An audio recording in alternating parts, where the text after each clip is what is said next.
तर उद्धव ठाकरेंनी उत्तर पश्चिम मुंबईतून अमोल कीर्तीकर यांची उमेदवारी जाहीर केल्यानंतर काँग्रेसचे माजी खासदार संजय निरुपम यांनी नाराजी व्यक्त केली आहे। यावर कीर्तीकरांनी निरुपम यांनी माझ्यावर टीका करू नये असं म्हटलेलं आहे।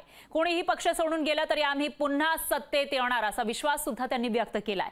याविषयी कीर्तीकर यांच्याशी बातचीत केलेली आहे आपले प्रतिनिधी अजय अडसूळ यांनी। शिवसेनेचे सरचिटणीस अमोलजी कीर्तीकर आपल्यासोबत आहेत। सर, काय सांगाल, उद्धव ठाकरेंनी उत्तर दक्षिण मुंबई या मतदारसंघातून काल तुमच्या नावाची घोषणा केलेली आहे।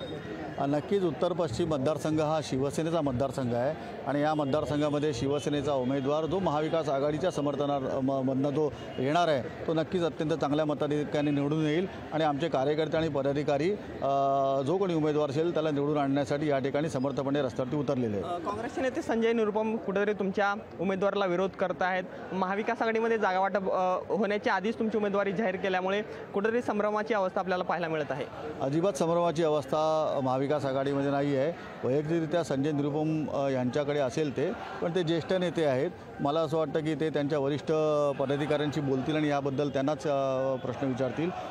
महाविकास आघाडी म्हणून या ठिकाणी जो कोणी उमेदवार महाविकास आघाडी येणार आहे त्या सर्वांचं आम्ही काम करण्यासाठी वचनबद्ध आहोत। ठाकरे गटाचे आमदार रवींद्र वायकर सुद्धा आज शिवसेना सोडण्याच्या तयारीत आहेत अशी बातमी समोर येत आहे। थोड्याच वेळात मुख्यमंत्री एकनाथ शिंदे यांच्या हस्ते शिवसेनेमध्ये पक्षप्रवेश ते करत आहेत।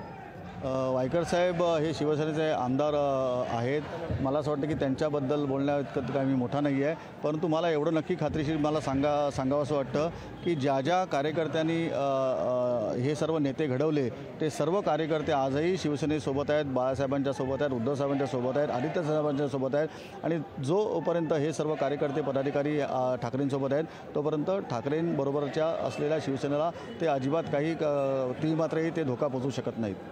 त्यामुळे आपण पाहू शकतो की कुणी कितीही शिवसेना सोडून गेलं तरी उद्धव ठाकरे यांच्यासोबत सर्व तळागाळातील शिवसैनिक आहेत। त्यामुळे उद्धव ठाकरे यांनी माझ्या नावाची लोकसभेसाठी घोषणा केलेली आहे। त्यामुळे मी लोकसभा निवडणूक लढणार आहे अशी माहिती शिवसेना सरचिटणीस अमोलजी कीर्तीकर यांनी दिलेली आहे। कॅमेरामन विनोदसह मी अजय अडसूळ, लोकशाही न्यूज, मुंबई। लोकशाही मराठी ऐका, पहा, जागरूक रहा।